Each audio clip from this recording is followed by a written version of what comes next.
Bien, bonjour à toutes et à tous. Donc avec Aurélie Trouvé, présidente de la Commission des affaires économiques, et moi-même président de la Commission des finances, pardon. Nous sommes là pour vous présenter le contre-budget France Insoumise pour le correspondant au budget 2025. Alors c'est pourquoi un contre-budget France Insoumise?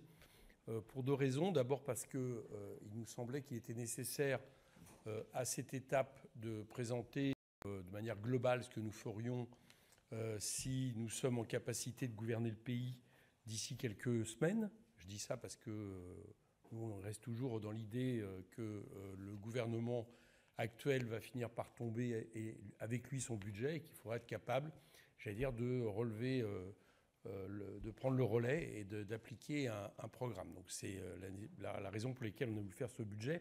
Alors, on pourrait tout de suite dire pourquoi pas un budget NFP pour des raisons assez simples. Il y a eu un budget Nouveau Front Populaire, en réalité, c'était celui du programme des législatives, qui était très certainement le plus détaillé des prévisions budgétaires de toutes les coalitions. Ça a été d'ailleurs largement commenté et remarqué. Et en même temps, nous n'avons pas, on aurait pu essayer d'actualiser ce budget dans le cadre du NFP, mais si je suis net et sincère avec vous, on n'a juste pas eu le temps de le faire. On a travaillé sur les recettes, on n'a pas eu le temps de réactualiser le budget. Et comme nous, on estimait que c'était nécessaire, on a pris la décision de le faire. Mais la première remarque, c'est que le budget que nous présentons, finalement, reprend la quasi-totalité des mesures en termes de recettes et en termes de dépenses qui étaient dans le programme des législatives. Et d'ailleurs, c'est pour ça que les chiffres sont assez approchants. C'est-à-dire qu'on se retrouve avec des recettes à peu près de 180 milliards, qui sont les mêmes que le budget qui avait été prévu pour législative, avec une différence à peu près de 20 milliards. Mais c'est aussi parce que finalement, on a actualisé nos chiffres, on les a peut-être précisés, on a eu le temps de travailler plus que lors de la campagne législative. Et puis, on a aussi pris soin dans ces recettes, à la fois de prendre les mesures que nous avions prévues pour le projet de loi de finances 2025 dans le programme, plus celles, et c'est la bonne nouvelle, plus celles qui passent en ce moment, voilà, qu'on avait prévues plus tard dans le budget NFP. Je donne un exemple. Ce matin, la taxe sur les multinationales Zuckman était prévue en réalité dans le budget qu'on avait fait pour le NFP en 2026. Bon, sauf qu'il s'avère qu'on a des majorités disponibles pour le faire plus tôt. Et donc, c'est plutôt une bonne surprise. C'est-à-dire que le débat parlementaire nous permet de voir que le budget que nous avions présenté, on était capable de faire dès la première année peut-être plus que ce que nous avions prévu dans le cadre du NFP. Et c'est la raison pour laquelle, quand on fait la totalité de ce chiffrage, on atteint un budget de 183 milliards d'euros. De la même manière, et c'est Aurélie Trouvé qui va après vous les détailler un peu, de la même manière, l'idée était de faire comme nous l'avions voulu lors du législative, c'est-à-dire nous ne faisons aucune dépense sans recette. C'est-à-dire que pour aller vite, il y a un équilibre entre les deux, et donc nous avons mis sur la table un certain nombre de dépenses qui correspondent aussi globalement au programme des législatives, et on atteint la somme de 160 milliards. Donc vous voyez même qu'on a finalement un solde positif d'une vingtaine de milliards dans le contre-budget que nous faisons, qui en montre à la fois son sérieux, qui montre aussi ces 20 milliards, ils pourraient être aussi utilisés, pourquoi pas, réduire le déficit. Nous, on n'est pas spécialement pour faire du déficit pour déficit quand il n'est pas nécessaire, mais c'est quelque chose qui nous permettrait, en tout cas, à mon avis, de faire mieux que le gouvernement de ce point de vue-là. Alors, les recettes qui sont proposées, c'est d'abord des recettes qui correspondent finalement à tout ce qui est taxation des grandes fortunes à hauteur de 60 milliards d'euros. Donc, sans surprise, vous retrouverez un ISF renforcé avec un volet climatique, un impôt sur l'héritage et sur les plus hauts patrimoines, la suppression, là par contre, très claire, de la flat tax et non pas graduel, c'est-à-dire l'impôt, le bouclier du capital que le capital s'est offert depuis Emmanuel Macron, le rétablissement de l'exit tax, la progressivité de l'impôt sur le revenu à 14 tranches avec une CSG progressive, une surcotisation sur les hauts salaires. Donc ça nous fait 73 milliards. Il y a le volet impôt sur les entreprises qui, là aussi, de manière très claire, ne touche pas les TPE, PME, mais touche principalement les très grandes entreprises et principalement même les multinationales, c'est-à-dire toutes celles qui délocalisent en réalité leurs profits. Donc là, on retrouve la taxation des super profits des multinationales profiteuses de crise à hauteur de 15 milliards d'euros, qui a été voté d'ailleurs ce matin dans l'Assemblée nationale. Le rétablissement de la CVAE, l'instauration d'une taxe de la solidarité sur les dividendes de 10%, qui rapporte 6 milliards d'euros, qui a aussi été voté ces jours-ci. La mise en place d'impôts sur les sociétés majorés pour les très grandes entreprises, une taxe sur les rachats d'actions, la taxe sur les multinationales, la taxe Zuckman dont je vous ai parlé, la soumission à la cotisation des dividendes, la participation à l'épargne salariale, qui est la grande mesure que nous avions fait à hauteur de 10 milliards adoptée dans le cadre du PLFSS, puisque le budget que nous vous présentons, j'ai oublié de le dire, mais comporte à la fois la question du budget de l'État, le budget de la sécurité sociale et le budget des collectivités territoriales. Majorer et élargir la taxe sur les transactions financières, que j'espère nous allons voter, que nous avions voté en commission, qui est dans les amendements à venir. Instaurer une taxe kilométrique sur les produits importés, qui est une forme de protectionnisme sur des critères sociaux et écologiques. Et puis relever le versement mobilité pour financer les transports publics. Et enfin, c'est 33 milliards à chercher dans les dépenses fiscales, qui touchent à la fois à la remise en question des exonérations patronales au-dessus de 2 fois le SMIC et la suppression de niches fiscales inefficaces, injustes et polluantes que nous avions et que nous continuons à estimer à 25 milliards d'euros, notamment avec le CIR et d'autres mesures. Voilà, ça nous fait donc un total de 180 milliards. Je vais passer la parole à Aurélie. Je voulais juste vous dire quelque chose, c'est que non seulement ce budget correspond au fond à ce que nous avions fait au moment des législatives, à réactualiser, mais la bonne nouvelle, c'est qu'à la fois sur le volet recettes de la sécurité sociale et de l'État, finalement, nous serons, à mon avis, à la fin, pas très loin en réalité de ces 180 milliards. On est déjà aujourd'hui, au moment où je vous parle, on doit être en gros, entre le recette de l'État que nous avons récupéré et les recettes de la sécurité sociale, on doit être en gros à 105 milliards d'euros au total. Et on voit bien qu'on n'a pas fini l'examen des recettes de l'État. Donc on va, à mon avis, s'approcher finalement du total de ces recettes.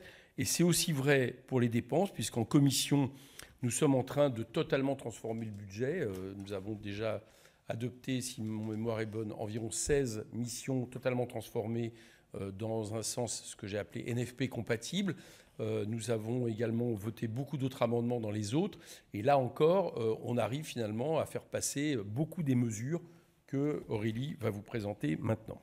Merci beaucoup. Donc je passe aux dépenses.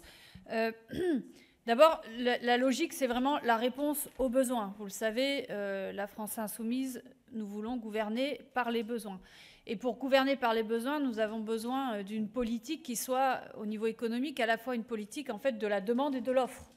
Une politique pour rehausser la demande populaire, et on le verra, c'est ça aussi qui va permettre de relancer l'activité, de relancer l'emploi, et donc, je le dis aussi, d'être bon pour les entreprises, dans le sens où nous, on estime que, en fait, qu'est-ce qu'on veut ? On veut des entreprises qui soient bonnes pour l'emploi de qualité et les salariés, bonnes pour l'investissement productif, et puis qui respectent la planète. Je veux dire, tout le monde voudrait ces entreprises-là, plutôt que des grandes entreprises qui nourrissent les dividendes des actionnaires.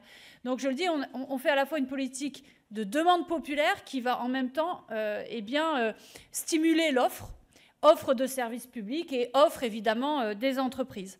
Et également, je crois un des principes clés de notre budget, c'est aussi la planification. Ce que les libéraux ont totalement détruit, en fait. Planifier sur 5 ans, sur 10 ans, la façon dont on va répondre aux besoins, évidemment avec un budget qui sera évolutif. Parce que, par exemple, on va le voir, sur la bifurcation écologique, pour l'instant, on prévoit à peu près 30 milliards d'euros supplémentaires. Il faut savoir que c'est à peu près ce que exige le rapport Pisani-Ferry-Mahfouz. Pisani-Ferry, il faut se rappeler, c'était le conseiller principal en économie d'Emmanuel Macron à l'époque. Bon, donc ce rapport dit 35 milliards supplémentaires pour la bifurcation écologique. Donc on est à peu près dans les mêmes ordres de grandeur. Mais c'est vrai que le rapport I4C, il dit 50 milliards d'euros supplémentaires. Donc ce que je veux vous dire, c'est que par ailleurs, nous allons aussi, quand nous gouvernerons, monter en puissance au regard des besoins, notamment des besoins écologiques. Donc il y a je dirais 4 grands postes dans les dépenses supplémentaires. Donc ces 160 milliards de dépenses supplémentaires, je le dis tout de suite, Ça n'est que, entre guillemets, à peu près 10% des dépenses publiques actuelles. D'accord ? Mais en réalité, avec ces 160 milliards supplémentaires bien ciblés, bien planifiés, bien pensés en fonction des besoins des gens, mais en fait, on arrive à une transformation totale de la vie des gens. Voilà. Avec d'abord, première priorité absolue, avec à peu près 35 milliards de dépenses supplémentaires, l'augmentation des salaires, et notamment avec une aide spécifique pour les TPE et PME qui leur permettent, en tout cas celles qui sont en difficulté, qui leur permettent aussi de passer ce cap-là. D'accord ? Deuxièmement, l'abrogation de la réforme des retraites et le retour à la retraite à 60 ans et la revalorisation du RSA sur l'ensemble du territoire de la République, et je pense en particulier au territoire ultramarin et à Mayotte. Ça, c'est le premier gros bloc qui inclut aussi le logement. Construction de 200 000 logements publics par an en plus, isolation complète des logements, etc. Deuxième gros bloc, les services publics, 34 milliards d'euros, avec la revalorisation du traitement des fonctionnaires, parce que tant qu'on ne fera pas ça, on ne rendra pas la fonction publique à nouveau attractive, et la santé, avec notamment toute une injection d'argent, notamment dans le système hospitalier qui est en crise. Troisième gros poste pour nous, c'est l'éducation et la jeunesse. C'est évidemment pas une charge, c'est un investissement d'avenir. Bon.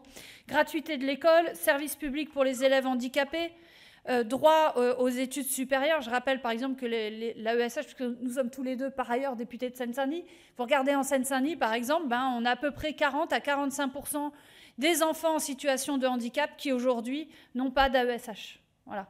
Enfin 40%, pardon, des heures notifiées, plus exactement, qui ne sont pas couverts, qui devraient être en accompagnement d'AESH et qui ne le sont pas.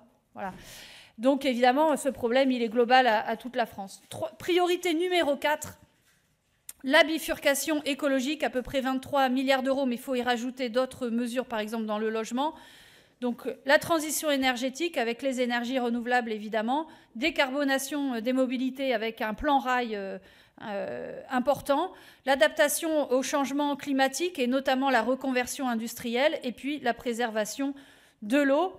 Avec après quelques autres postes importants ciblés, le droit des enfants, les droits des aînés, la dignité des personnes handicapées. Là aussi, ça requiert un plan à chaque fois de 1 milliard, 8 milliards et 7 milliards. Et puis pour finir, évidemment les collectivités territoriales qui sont exsangues aujourd'hui financièrement, et on sait à quel point les services publics sont aussi essentiels au niveau des collectivités territoriales. Le gouvernement veut particulièrement les attaquer. La culture, la lutte contre les discriminations et la lutte contre le patriarcat, puisqu'on sait qu'il faut aujourd'hui, au bas mot, 2,4 milliards d'euros supplémentaires pour véritablement combattre les violences sexuelles et sexistes.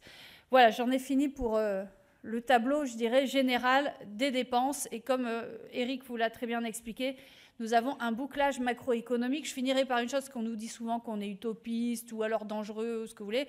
Vous savez qu'on travaille avec des dizaines d'économistes de toutes les institutions les plus prestigieuses de France.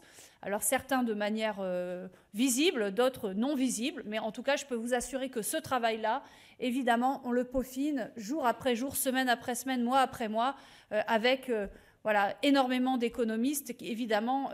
Et ce travail, on leur doit aussi beaucoup.